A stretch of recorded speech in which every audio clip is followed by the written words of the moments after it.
The Institute of Internal Auditors presents All Things Internal Audit.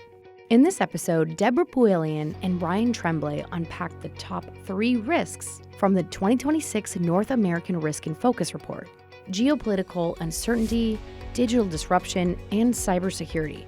They discuss why these risks are rising, how internal audit can approach hard-to-audit areas, and how to use risk in focus to drive stronger conversations with leadership.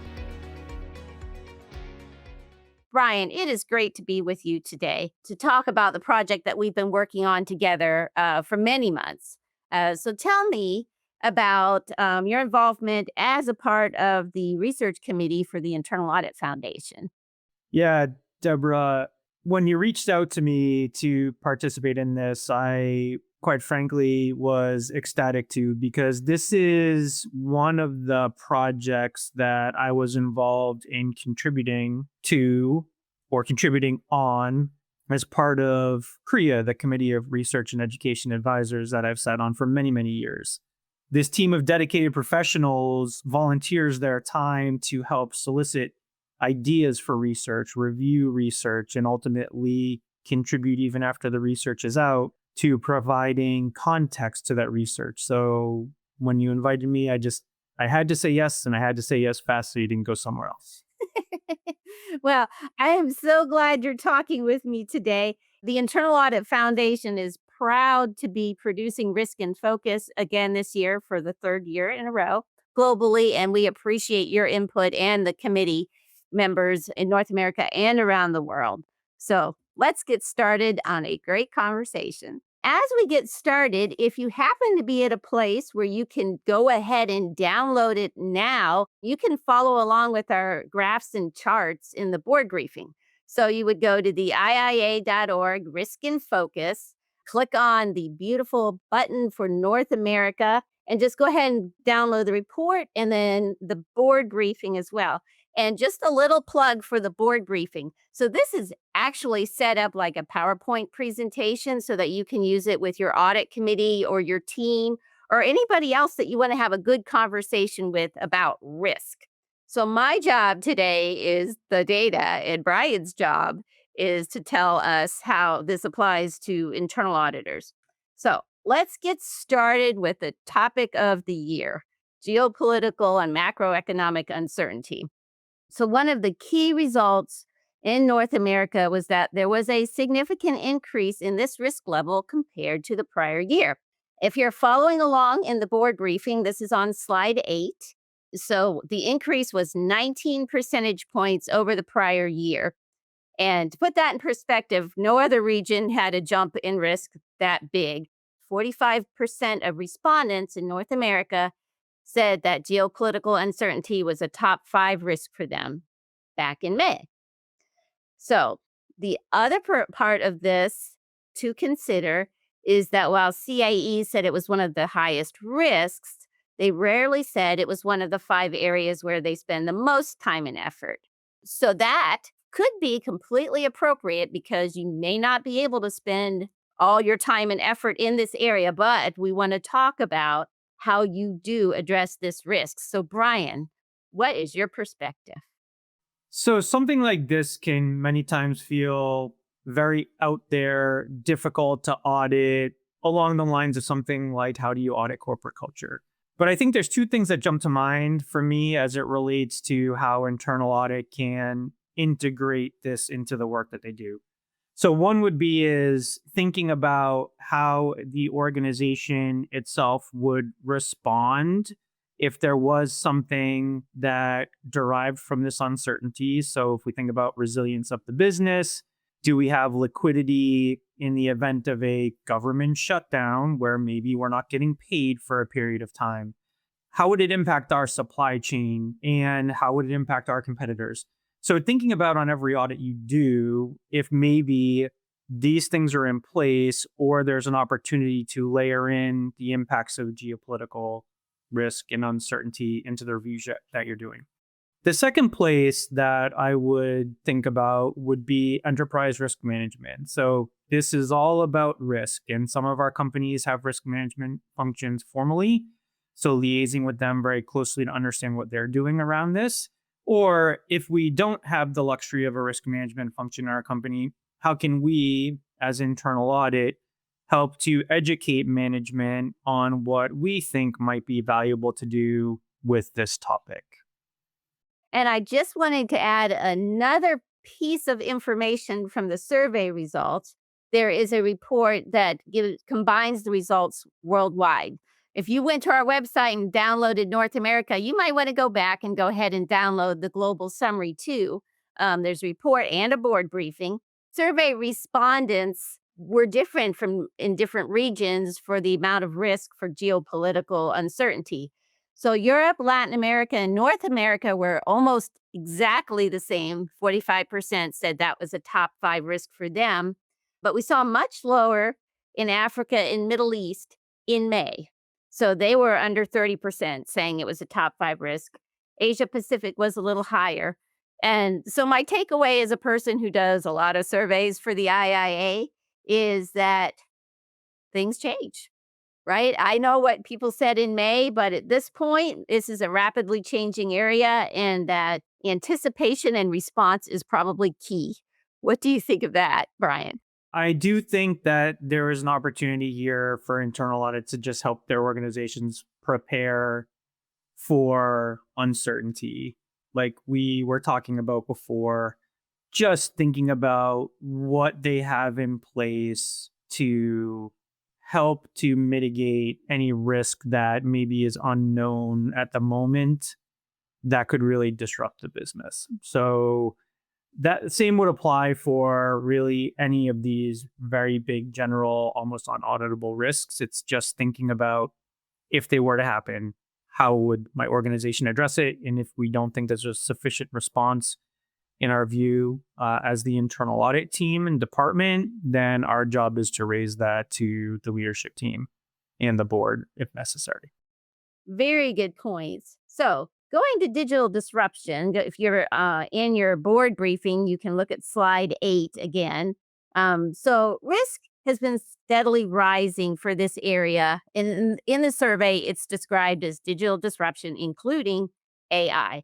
So, it's up 5 percentage points, which means a little more than half of CAEs said it was one of the 5 highest risks for their organizations. So looking at slide 13, if you're following along, audit priority is also increasing, and that is at a big faster rate than the risk, 11 percentage points up to 44% of people saying it's the area, one of the 5 areas where they spend the most time and effort. So, Brian, what are the best approaches for internal audit to address the risks of new technology in general, including AI? I think one of the grounding things for me around technology in general is that as fascinating and impactful as topics like AI are, at the end of the day, technology is built on lines of code. And if you think back to some of the very simple things that we have had for a long time around technology audits, a lot of them really come back to the basics of access to that technology, access to the interior of that technology, the changes that are made to that technology. Understanding all of those doesn't change no matter what the technology is and what the technology does. What does change maybe a bit more would be really taking the time to understanding how that technology works. And I can say that coming from a place having spent some time at a cybersecurity software company where I was able to sit down with the folks that were building technology, packaging that technology, ultimately selling that technology. What it may require us to do is just really get a much deeper understanding of those technologies that are out there in the market and that our companies are using. I think that's what's become a lot more paramount in my eyes as it relates to digital disruption and artificial intelligence. Now, I want to just jump back to what we were talking about around the geopolitical uncertainty, not to talk about geopolitical uncertainty, but I do feel like there is a lot of uncertainty in the profession around the volume and the velocity of these technologies. Again, as internal auditors, I think part of our job needs to be to flag that our organizations need to be vigilant in understanding the risks and the opportunities that come with these technologies, and that we shouldn't be just licensing software because it's new and novel and it's going to make a difference. A lot of companies fall flat in their technology usage because they don't really take the time to understand it. So I would make sure that that is something that we are doing in our job. That's not to say that there's not a ton of opportunities and use cases in our organizations for technologies, especially artificial intelligence. We just can't get away from that topic these days. And really, there's the organization's usage of these technologies, and then there's internal audits usage, because what's happening more and more is a lot of purpose-built technologies for the business or for the consumer have made their way into internal audits usage as well. So I think it's helping not only the business understand the risks and opportunities that come with technology, but also really thinking about the risks and the opportunities that come with internal audit using those technologies as well. I think about one example that the standards cover, which is in a very simple, basic blocking and tackling audit management system. We store payroll data, board minutes, a lot of information. And have we really thought about what that means for our department? And if you think about the data and information that are being stored in large language models and other databases and systems and tools that we're using, we just need to think about that, which brings me to, I think, one of my more critical attributes. I know we'll be talking about it shortly, which is if it's technology, it's subject to technology risk and the buzzword that we created years ago called cybersecurity. Given that it's just lines of code, code is not designed perfectly, and it creates risks not only to our internal stakeholders and ourselves, but also our customers to the extent that they use our software.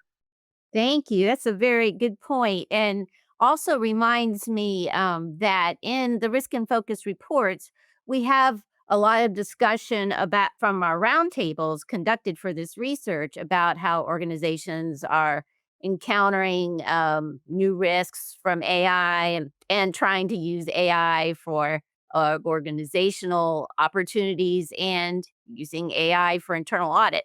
So start the conversation with this podcast and download the report to hear from more internal auditors. So we've hinted at coming back to the issue that has been at the top of the risk levels for several years running, and that is cybersecurity. In North America, it is the highest rated risk by far. And just hinting again, globally, that's not always the case. And I also want to mention that different industries, it can be different levels. Manufacturing does not usually rate cyber risk as high as financial services, for example. Having said that, in North America, 86% of CAEs said cybersecurity was one of the top 5 risks at their organizations. That's consensus, folks. 78% said it's one of the 5 areas where they spend the most time and effort. Putting that in perspective, we talked about digital disruption increasing, but it's still only 50% say it's one of the 5 highest risks at their organization. So while we may spend a lot of time talking about AI, cybersecurity is always lurking in the background. So I wanted to get your perspective, Brian, on how AI and new technology in general is impacting cybersecurity and what internal audit needs to do to stay vigilant and have the skills to address this issue. One of the things that's always surprised me is that for a couple of years now, like you indicated, it's been top risk or close to it in and outside of the IIA's surveys. You pretty much ask any leader what one of their top risks are, and cybersecurity is there.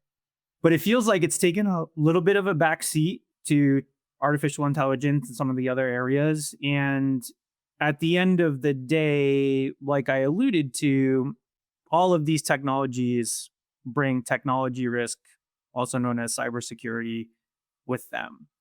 So when we're thinking about, or when I'm thinking about how we handle this and what the impacts are, I think about a couple of things. AI and other disruptive technologies strengthen both sides of the cybersecurity coin. They give us better defenses. They also give our threat actors better attack vectors. There was something recently in the news that the first AI native cyber attack happened recently. That's not some coder coding something and then auto breaching a system through a known vulnerability. It's something generated by artificial intelligence that on its own figured out a way to go through and penetrate into a vulnerable system. I mention that because in both cases, whether it's hands on keyboard or not, the way they got through was a vulnerability, which is very simply a software bug, which in most cases is easily patched or remediated if known. So putting those 0 days on the side, I would say there's a couple of things, probably not surprising based on some of my other comments, that are really imperative here. It's making sure that your basic blocking and tackling software controls, IT general controls are in place, including patch and vulnerability management. It's accepting that there's no perfect solution to cyber risk and ensuring that both within your organizations and within the third parties, and maybe even fourth parties or beyond, that your organization directly or indirectly works with, that they have the right, as well as we have the right processes and controls to respond to an incident. If you look at so much of what's out there today as it relates to outages, incidents, they're generally tied to organizations that we rely on, not the organizations that we work at. Maybe one other last thought around this topic is I was really surprised that I think it was 75 or almost 80% of folks they spent a lot of time on this topic. And I'm a bit skeptical that that's what's happening out in the wild based on the CAEs that I talk to.